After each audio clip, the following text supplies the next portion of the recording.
نحمده ونصلي على رسوله الكريم اما بعد فاعوذ بالله من الشيطان الرجيم بسم الله الرحمن الرحيم رب اشرح لي صدري ويسر لي امري واحلل عقدة من لساني يفقهوا قولي رب زدنا علما اللهم فقهنا في الدين اللهم انا نسألك علما نافعا وعملا متقبلا ورزقا طيبا اللهم انفعنا بما علمتنا وعلمنا ما ينفعنا وزدنا علما آمین یا رب العالمین۔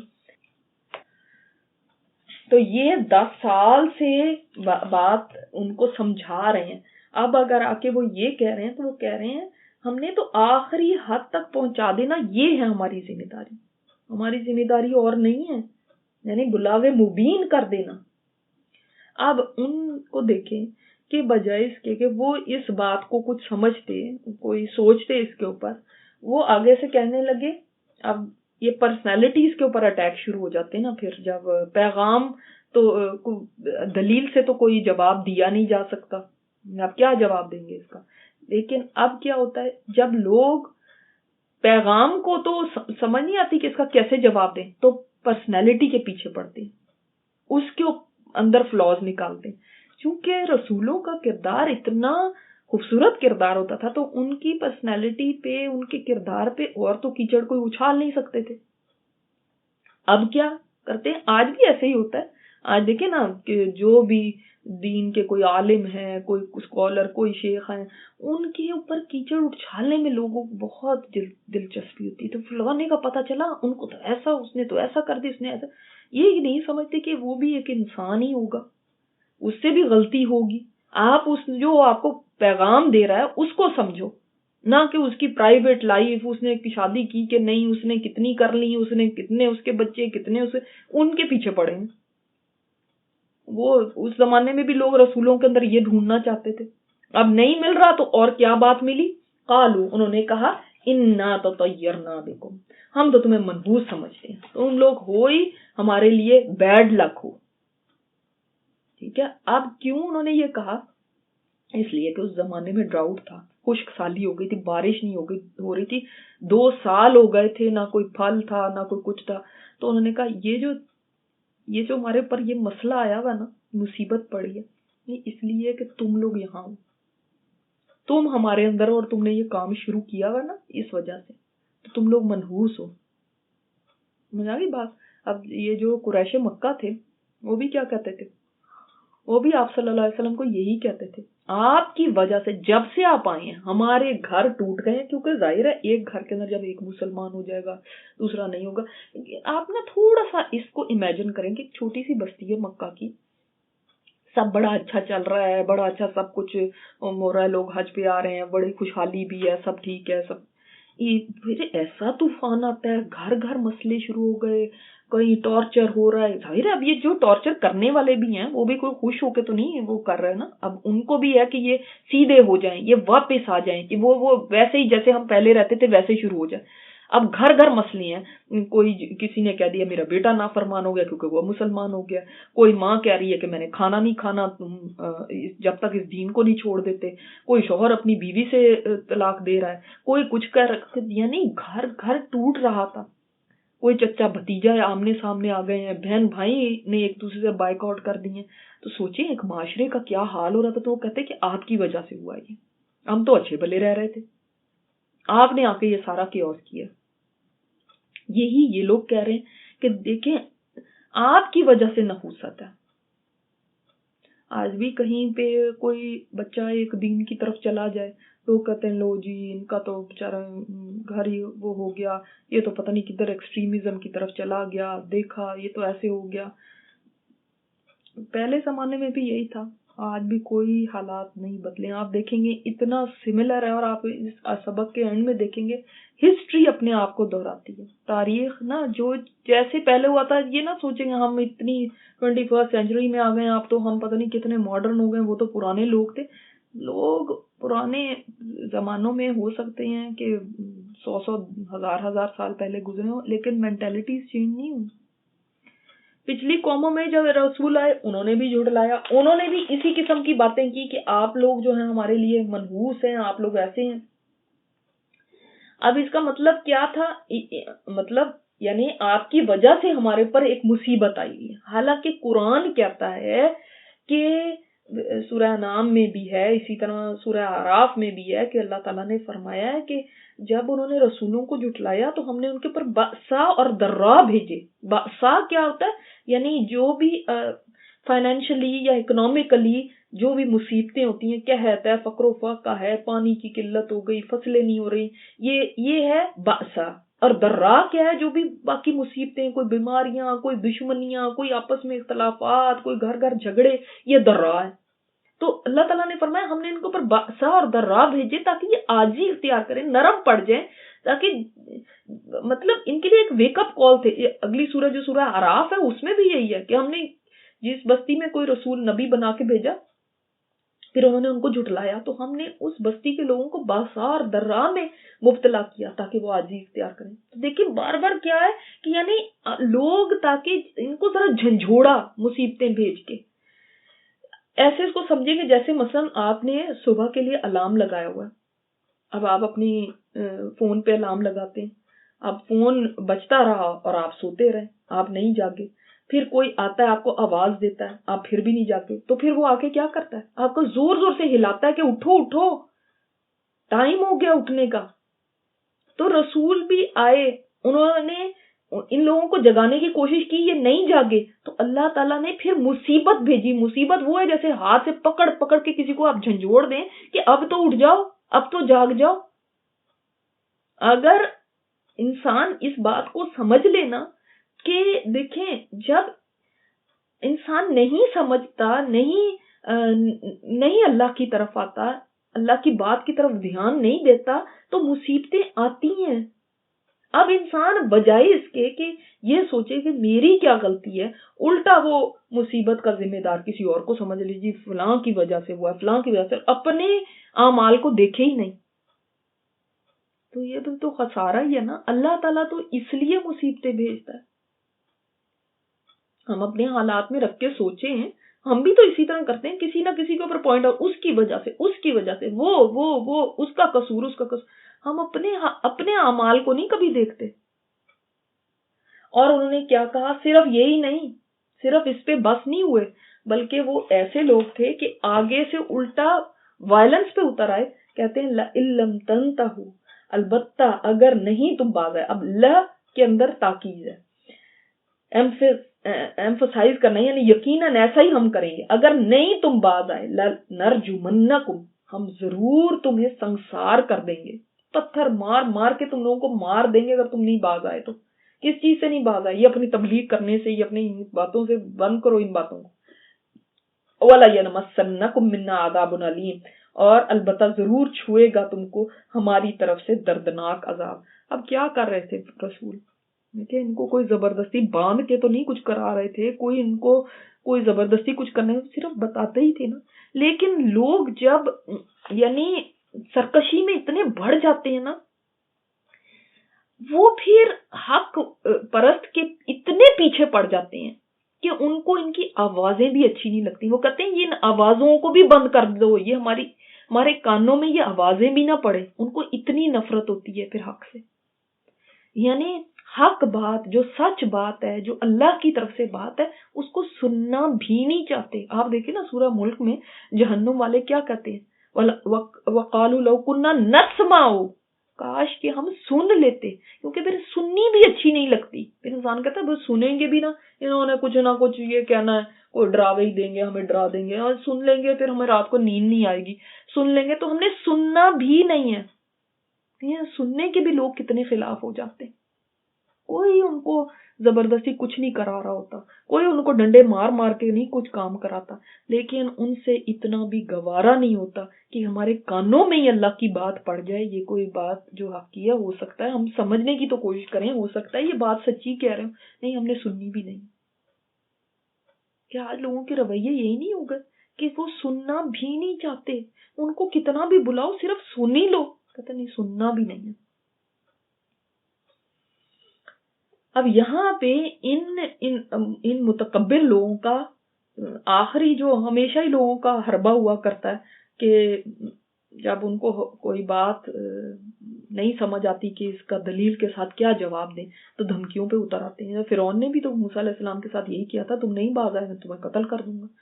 میں نے پھر اس کے بعد ان کے پاس اور کوئی ان کو راستہ نہیں, یعنی یا تو دلیل کے ساتھ جواب دیں کہ بھئی تمہاری اس بات کا یہ جواب ہے, ہمارے پاس یہ ہے بت پرستی کا لاجک, یا اس کے یہ ہمارے پاس پروف ہے, یا ہمارے پاس یہ کچھ بھی نہیں ان کے پاس ہوتا. تو پھر اس کے بعد وہ کہتے ہیں بس ٹھیک ہے ان کو مار ہی دو تاکہ مر جائیں گے تو ہمیں یہ باتیں نہ سننی پڑیں. تو سزا کی بھی کیسی کی بات کریں, رجم کرنے کی, یعنی جو اتنی سخت سزا ہے کہ شادی شدہ زانی کے لیے یہ سزا تجویز کی گئی ہے. یعنی اتنا زیادہ ان کو غصہ تھا, سوچیں آپ, حالانکہ وہ کیا کر رہے ہیں, کیا کہہ رہے ہیں ان کو, وہ پتھروں کی بارش کر کر کے ہم تمہیں ماریں گے. اور عذاب علیم سے کیا مراد ہے ان کا, یعنی ہم تمہیں جلا دیں گے یا تمہارے ہاتھ پیر کاٹیں گے یا اس طرح کی, یعنی ٹارچرس تمہیں سزا, یعنی ٹارچر کر کے تمہیں ڈیتھ دیں گے, ایسے نہیں دیں گے. کتنی اندازہ کیجئے حق کے خلاف لوگوں کی نفرت پہلے زمانوں میں کیسی تھی, کیا کیا وہ, اور یہ عام لوگوں کو نہیں کہہ رہے, رسولوں کو کہہ رہے ہیں, اللہ کے بھیجے ہوئےوں کو کہہ رہے ہیں, جو بیسٹ کیریکٹر والے ہیں ان کو کہہ رہے ہیں. قالو, انہوں نے کہا, پیغمبروں نے جواب دیا, طائرکم معکم, وہ ہمیں تم کیا منحوس کہتے ہو, تمہاری نحوست تمہارے ساتھ ہے. یعنی کیا مطلب ہے اس بات کا, اس کے دو میننگز ہیں. ایک یہ کہ جو جس کو ہم کہتے ہیں نا نحوست یا بدشگونی یا یہ تو کوئی بھی چیز نہیں ہوتی, یہ تو تمہارے ساتھ ہے, یعنی یہ ایسی کوئی بات چیز ہے ہی نہیں ہے. کیونکہ آپ صلی اللہ علیہ وسلم نے فرمایا, بخاری کی روایت ہے کہ جو شگون لینا ہے نا یہ شرک ہے. یعنی انسان کا ہے نا, فلانے کا چہرہ صبح دیکھ لیا, بس سارا دن میرا خراب گزرا, یہ کیا ہے, بدشگونی لینا. فلاں جگہ میں چلی گئی تھی, بس وہاں پہ فلاں نے یہ کہہ دیا نا تو بس میرا وہ کام ہوا ہی نہیں, پھر یہ کیا ہے, بدشگونی لینا.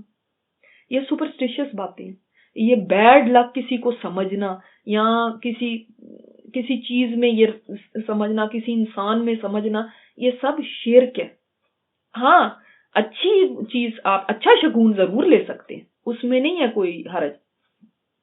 جیسے کہ نبی صلی اللہ علیہ وسلم نے جس وقت صلح حدیبیہ کا ٹائم تھا تو سہل نامی آدمی جب قریش مکہ کی طرف سے آیا تو آپ صلی اللہ علیہ وسلم نے دیکھ کے فرمایا کہ اب سہولت ہی ہوگی, اس کا نام سہل ہے. اسی طرح اگر مثلا آپ بیٹھے میں آپ کوئی دعا کر رہے ہیں, ایک دم اللہ تعالیٰ کی رحمت کی بارش شروع ہو جاتی تو آپ ایک اچھا میسج لے لیتے ہیں کہ ہاں یہ اللہ تعالیٰ اس کے اندر خیر ڈالے گا. یا آپ کوئی بات سوچ رہے ہیں, ابھی بات کوئی کر رہے ہیں, ایک دم کسی کا فون آ گیا اور وہ اس نے اسی بات کو یعنی انڈورس کیا یا کوئی ایسی خیر کی بات بتائی تو آپ کہتے ہیں کہ نہیں ضرور پھر اس کے اندر خیر ہی ہوگی. تو ایسا آپ کوئی مطلب اچھا شگن لے سکتے ہیں, مگر اس میں بھی یہ نہیں کرنا کہ کوئی سٹونز پہن کے بیٹھ جائیں کہ یہ بھی دیکھو نا یہ بھی اچھا گڈ لک ہے میرے لیے, وہ والا نہیں. مطلب اس طرح کے نبی صلی اللہ علیہ وسلم کی اس سے ہمیں ملتے ہیں کہ ایسے سائنس کے آپ اچھا شگون لے سکتے ہیں, مگر بیڈ لک کا کسی سے نہیں لے سکتے. اور یہاں پہ دوسرا معنی کیا ہے کہ طائرکم معکم, یعنی تمہاری جو بیڈ لک ہے نا وہ تمہاری اپنی وجہ سے ہی ہے, کیونکہ بیڈ لک کوئی چیز نہیں ہوتی, یہ تمہارے اپنے کام ہیں, جو تمہارے اپنے اعمال ہیں جن کی وجہ سے تمہارے اوپر یہ خشک سالی آئی ہوئی ہے, ڈراؤٹ آیا ہوا ہے, یہ تمہارے اپنے گناہوں کی وجہ سے ہے. ورنہ ایسے تھوڑے کہ بیڈ لک کوئی چیز ہے وہ کسی انسان کی وجہ سے آ جائے. یہ سمجھئے نا, یہ دونوں باتیں سمجھ آ گئی نا کہ یہ یعنی ان کا کہنے کا مقصد یہ ہے کہ یہ کچھ نہیں ہوتی بیڈ لک.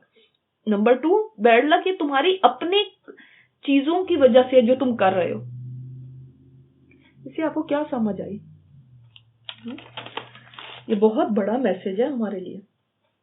ہم بھی بعض دفعہ بیڈ لک چیزوں میں ڈھونڈتے ہیں, اپنے اعمال کو نہیں ہم کبھی دیکھتے کہ یہاں پہ ہمارے ساتھ یہ پرابلم کیوں ہوا, کوئی مصیبت آئی, کوئی مشکل آئی, کوئی ایسی پریشانی آ گئی, تو اب کیا دیکھیں گے, فلانی کی نحوست ہے نا, فلانی جگہ فلانا وہ فلاں, میں تو بس اس کو میں نے دیکھا تو ایسا.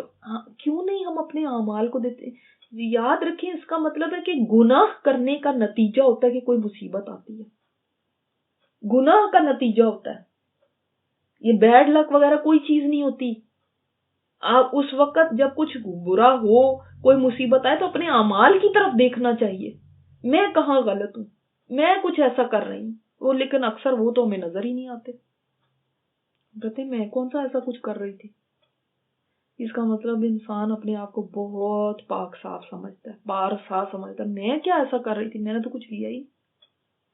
کام نہیں ہوتا کہ انسان کو اپنی غلطیاں نظر آنے لگیں. یہ بھی اللہ کی رحمت ہوتی ہے، انسان کو اللہ تعالیٰ دکھا دے کہ کہاں پہ میں رونگ ہوں. اکثر نہیں نظر آتی. انسان اپنے آپ کو ہمیشہ مطلب ایکسکیوزز دیتا رہتا ہے. میں نے کیا کیا، اور بعض تو اس سے بھی آگے بڑھ جاتے ہیں. میں نے کون سا ایسا گناہ کر دیا جس کی مجھے یہ سزا ملی. میں نے کون سا، یعنی اللہ کو اعتراض کہ میں نے کیا ایسا کر دیا تھا تیری نافرمانی جو مجھے تو نے یہ دی ہے سزا. استغفر اللہ. انسان اپنے آپ کو دیکھتا تو وہ گناہوں میں لتھڑا پڑا ہے، وہ گناہوں کے اندر غرق ہوتا ہے، اور پھر وہ اللہ سے شکایت کرتا ہے کہ تو نے میرے اندر ایسا کیا گناہ دیکھ لیا، کون سا میں نے ایسی کوئی چیز کر دی، یعنی میں نے تو کچھ کیا ہی. سب میرے جو کام ہے نا وہ پرفیکٹ ہے، اور اگر کیے بھی ہوں گے تو چھوٹے چھوٹے کوئی کیے ہوں گے، ان کی یہ سزا. وہ پتہ ہے اللہ جتنا بڑا ہے نا، اس کی نافرمانی، اس کی چھوٹی سی نافرمانی بھی کتنی بڑی بات ہے، کتنی بڑی بات ہے. اللہ اکبر. تو جب کوئی مصیبت آئے تو فنگرز پوائنٹ کرنے سے پہلے انسان اپنے اعمال کا جائزہ لے، اپنے لیے وہی جو ابھی بات ہوئی، کرٹیکل نظر سے اپنے اعمال کو دیکھے، اپنے آپ کو ذرا بھی ایکسکیوز نہ دے اور کہے کہ یہ میری غلطی ہے، یہ میری غلطی ہے. اور انہوں نے فرمایا، رسولوں نے، ان ذکرتم، اس وجہ سے کہ ہم تمہیں نصیحت کر رہے ہیں، اس وجہ سے تم ہمیں یہ کہہ رہے ہو، ہمارا یہ قصور ہو گیا کہ ہم نے تمہیں نصیحت کیوں کر دی، اس لیے تم کہہ رہے ہو کہ تم لوگ منحوس ہو. بل انتم قوم مسرفون، بلکہ تم ہی دیکھو تو صحیح کہ تم لوگ خود لائنز کراس کر رہے. اسراف کیا ہوتا ہے؟ حد سے بڑھنا. حد سے کیسے یہ بڑے تھے، کیسے ان کا یہ اسراف ہو گیا تھا؟ ان کو یہ کیوں نہیں کہا کہ تم فسادی لوگ ہو یا کچھ اور طرح سے کچھ مسرف کیسے ہو؟ حد سے تجاوز کیسے انہوں نے کیا؟ کیسے کیا حد سے تجاوز؟ کہ دیکھیں ان کی سارا معاملہ شروع سے دیکھیں، انہوں نے ایک برائی نہیں کی. پہلے انہوں نے رسولوں کی بات نہیں مانی، ان کو جھٹلا دیا، یہ ان کا قصور ہے. یہیں پہ رک جاتے تو ٹھیک تھا. پھر اس سے آگے بڑھ گئے، ان کو برا بھلا کہا. پھر اس سے بھی آگے بڑھ گئے، یہیں پہ رک جاتے، اس سے بھی آگے بڑھ گئے، ان کو ٹارچر شروع کر دیا. پھر اس پہ بھی نہیں رکے، اس سے بھی آگے بڑھ گئے، اب قتل کرنے کی دھمکیاں دے دیں کہ ہم تمہیں رجم کر دیں گے اور دردناک عذاب دیں گے. دردناک عذاب یعنی اتنا ٹارچر تمہیں کریں گے، پھر تمہیں ماریں گے. تو اب یہ دیکھ لیں کہ یہ ہے اسراف. اسراف کسی بھی چیز میں ہو سکتا ہے، گناہوں میں بھی حد سے بڑھ جانا آگے. جیسے ہم اسراف سمجھتے ہیں نا صرف پیسوں میں ہوتا ہے، پیسے میں ہم حد سے زیادہ بڑھ گئے ہیں، ایکسٹریملی ہم زیادہ ایکسپینس کر رہے ہیں، تو پھر وہ اسراف ہے. نہیں، اس میں بھی اسراف ہوتا ہے. اب سوچ لیں کہ ان رسولوں کو کس چیز کی دھمکی مل چکی ہے، اور دھمکی بھی ایسے ہی کوئی یہ نہیں کہ خالی کھلی دھمکی ہو، بڑی تاکید کے ساتھ انہوں نے یہ باتیں کی ہیں. ہم ضرور کر دیں گے تمہیں رجم، ہم ضرور کر دیں گے تمہیں عذاب علیم میں مبتلا. تو اب ہوتا کیا ہے؟ وَجَاءَ مِنْ أَقْصَى الْمَدِينَةِ رَجُلٌ، آیا اقصى المدینہ سے، شہر کے دور دراز کے علاقے سے ایک رجل. کیسے آیا؟ یسعا، دوڑتا ہوا آیا. اچھا، اس زمانے میں جو ڈاؤن ٹاؤن ہوتا تھا نا، اس میں امیر لوگ رہتے تھے، اور جو سبربز ہوتے تھے اس میں غریب لوگ رہا کرتے تھے زیادہ تر. تو ایلیٹ کلاس جو ہے نا، جیسے شہر میں زیادہ اندر رہتی تھی شہر کے، تو یہ ایک بندہ تھا جو کہ ایک عام آدمی تھا، کوئی رسول نہیں ہے، عام آدمی تھا. ان کا نام جو تفسیروں میں آتا ہے وہ ہے حبیب ابن نجار. حبیب نام کے یہ شخص تھے رضی اللہ تعالیٰ عنہ. ان کو پتا چلا کہ اس طرح سے رسولوں کو قتل کی دھمکی دی جا چکی ہے. تو یہ ایسے ہی نہیں کہ وہیں پہ سامنے کہیں گھوم رہے تھے تو ان کے سامنے ایک دھمکی دی جا رہی تو یہ آ گئے ہوں اچھا اور انہوں نے کہا دیکھو ایسے نہ کرو یا کچھ. یہ بلکہ بڑا دور رہتے تھے، وہاں ان کو پتا چلا.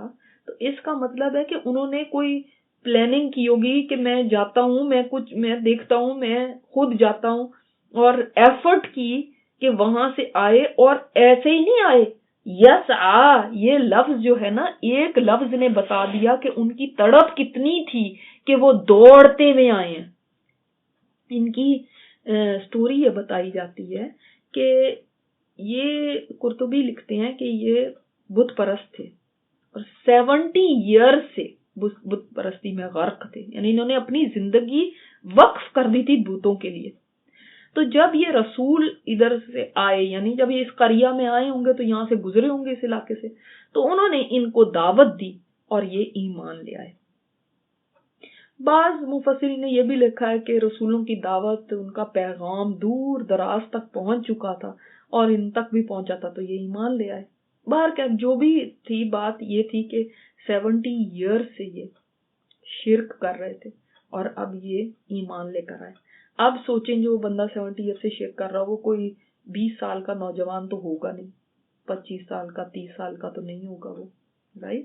ایٹ لیسٹ 70 ایئرس کے تو ہوں گے. لیکن پھر بھی انہوں نے یہ ایفرٹ کی کہ ان کو جب پتا چلا کہ اس طرح سے ہونے لگا ہے تو وہ دوڑتے ہوئے آئے ہیں.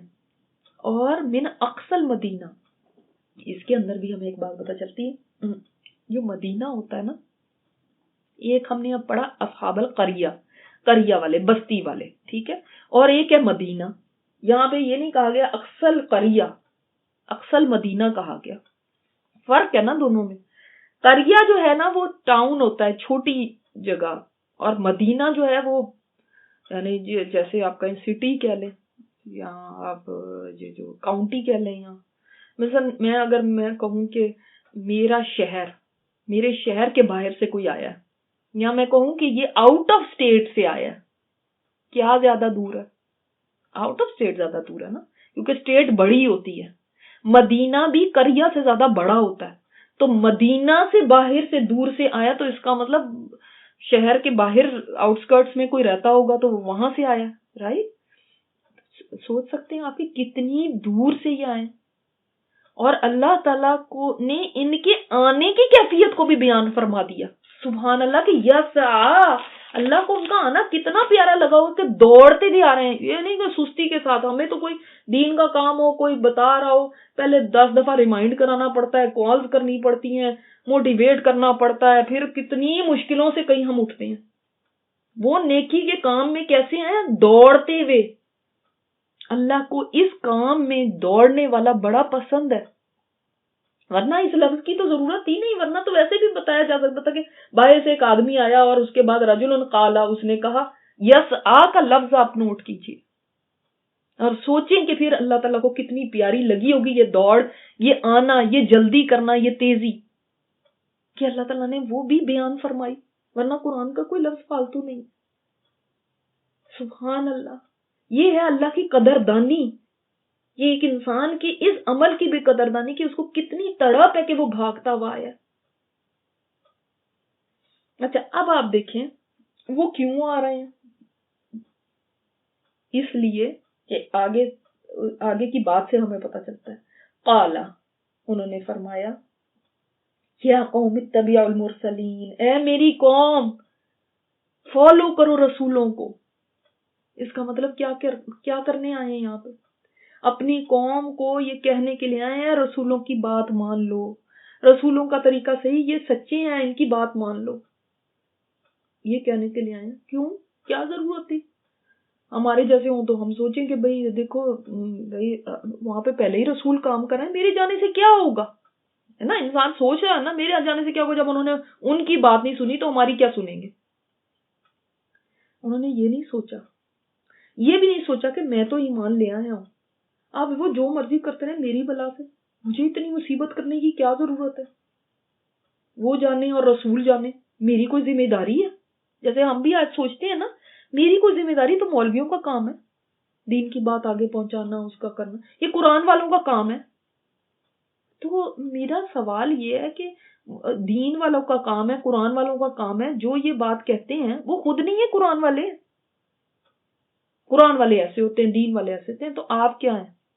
الحمدللہ کم از کم ان کے ساتھ قرآن کا تو نام لگ گیا کہ ان کی پہچان قرآن والے ہو گئی، ان کی پہچان دین والے ہو گئی۔ تو اس کا مطلب آپ نے اپنے آپ کو تو فارغ کر لیا قرآن سے بھی اور دین سے بھی، کیونکہ قرآن والے تو وہ ہیں، تو اس کا مطلب میں قرآن والی نہیں ہوں۔ یعنی جب ہم بات بھی کرنے لگتے ہیں تو سوچیں کہ ہم کیسے بات کرتے ہیں، دین والے، قرآن والے، اس وقت ہم اپنے آپ کو تو پھر فوراً ایکسکلوڈ کر لیتے ہیں اس سے۔ تو پھر ہم کیا ہیں بغیر قرآن والے، بغیر دین والے؟ تو وہ کہتے ہیں یہ تو ان کا کام ہے، ہمارا کام تھوڑی، مولویوں کا کام ہے، ہمیں کیا ضرورت ہے ہم یہ کام کریں؟ انہوں نے یہ نہیں سوچا مجھے کیا ضرورت ہے کہ میں یہ کام کروں، رسولوں کا کام ہے، ان کا کام ہے، وہ جانے تین تین وہاں پہ بیٹھے ہوئے ہیں، مجھے کیا مصیبت ہے؟ اللہ اکبر۔ تو نہ صرف یہ خود ایمان لے کر آئے، بلکہ انہوں نے یہ بھی یعنی ایک ایفرٹ کی کہ اب جب میں یہ دیکھ رہا ہوں کہ وہاں پہ ایسا ہو رہا ہے تو میں جا کے ان کو بتاتا ہوں، دوسروں کو بتانے کے لیے بھی ایفرٹ کی۔ ورنہ اکثر لوگ جب کوئی دین کی طرف آ بھی جائیں وہ کہتے ہیں بس ہم اپنے آپ کو ہی دیکھ لیں، ہمیں نہیں ضرورت ہے کہ ہم کسی اور کو بتائیں۔ اور پھر دیکھیں کتنی یہ بڑی بات ہے کہ ایک بندہ یہ سوچے کہ میں جا کے بتاتا ہوں، جبکہ کتنا دل کے اندر یہ خیال آتا ہے کہ میری اکیلے کی کیا سے ہوگی، وہ سارے ایک طرف ہیں، میرے اکیلے کے کہنے سے کیا فرق پڑ جائے گا؟ اور اکثر لوگ تو اس میں کوشش ہی نہیں کرتے، وہ تو جب دیکھ لیتے ہیں نا کہ سب ایک طرف ہو گئے تو کہنا تو دور کی بات ہے، وہ کہتے ہیں بھائی تم بھی چلو تم ادھر کو ہواؤ جدھر کی، سوئمنگ اگینسٹ دا واٹر یہ بڑا مشکل کام ہے، نہیں بس چپ ہی رہو، کوئی ضرورت نہیں، کچھ بولو ہی نہ، بس ان کے ساتھ ہی لگ جاؤ جس طرف میجورٹی ہے۔ انہوں نے نہیں کہا کہ میجورٹی میری ساری قوم ایک طرف ہو گئی ہے، ساری ان رسولوں کے خلاف کھڑی ہو گئی، مجھے بھی میرا خیال ان کے ساتھ مل جانا چاہیے، پتہ نہیں میں صحیح بھی ہوں کہ نہیں ہوں۔ نہیں، وہ حق پہچان گئے ہیں تو اب اٹھ کھڑے ہوئے اس کے، اللہ ہمیں بھی حق کے لیے کھڑے ہونے والا بنا دے، حق پہ جمنے والا بنا دے، چاہے اکیلے ہی کیوں نہ ہو۔ اب دیکھیں یہاں پہ اکیلے ہیں، دوسری طرف پوری بستی ہے، اور یہ کھڑے ہو گئے ان کو کہنے کے لیے کہ آپ ان کی مانو، کوئی سپورٹ نہیں ہے، کوئی بیکنگ نہیں ہے، اکیلے ہیں۔ اور وہ دیکھ رہے ہیں کہ انہوں نے تو رسولوں کو یہ بات کہنے کے اوپر قتل کی دھمکیاں دے دی ہیں، تو مجھے میرا کیا حال کریں گے؟ اپنی جان کو خطرے میں ڈال لیا اتنی دور سے آ کے، ورنہ انہوں نے ان کے گھر تھوڑی جانا تھا ان کو دھمکیاں دینے، یا ان کو کچھ نہیں، ان کا مسئلہ کوئی پرابلم ان کے ساتھ نہیں تھا، ان کو وہ تو اپنے گھر بیٹھے ہوئے تھے، شہر سے باہر بیٹھے ہوئے، چپ کر کے بیٹھے رہتے، چلو کسی کو کیا پتا چلنا تھا، کسی نے نہیں ان کو کچھ کہنا تھا، خود آئے ہیں اپنی جان خطرے میں ڈالی ہے۔ سوچے ان کے ایمان کا لیول کتنا ہوگا۔ پھر لوگوں رسولوں کی بات مان لو، ان کو فالو کرو۔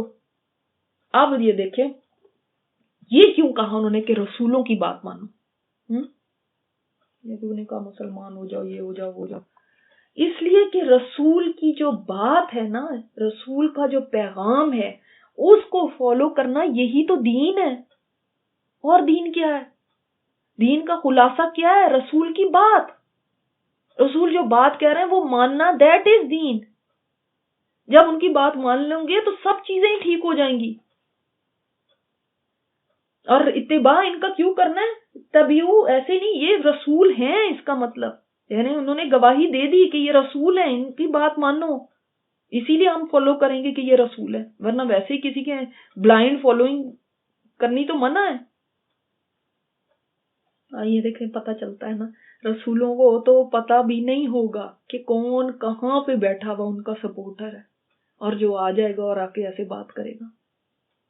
اللہ تعالیٰ حق کے سپورٹر نکال دیتا ہے کہیں نہ کہیں سے. آپ دیکھیں یوسف علیہ السلام کو قتل کرنے کے لیے سارے بھائی ملے تو ایک بھائی نے ہی تجویز دی کہ نہ ایسے نہ کرو، کنویں میں ڈال دینا. ہاں تو آپ کو نہیں پتا ہوتا کہاں سے اللہ تعالیٰ آپ کے لیے مددگار پیدا کر دیتا ہے. اچھا پھر سبحانک اللہم و بحمدک نشہد ان لا الہ الا انت نستغفرک و نتوب الیک.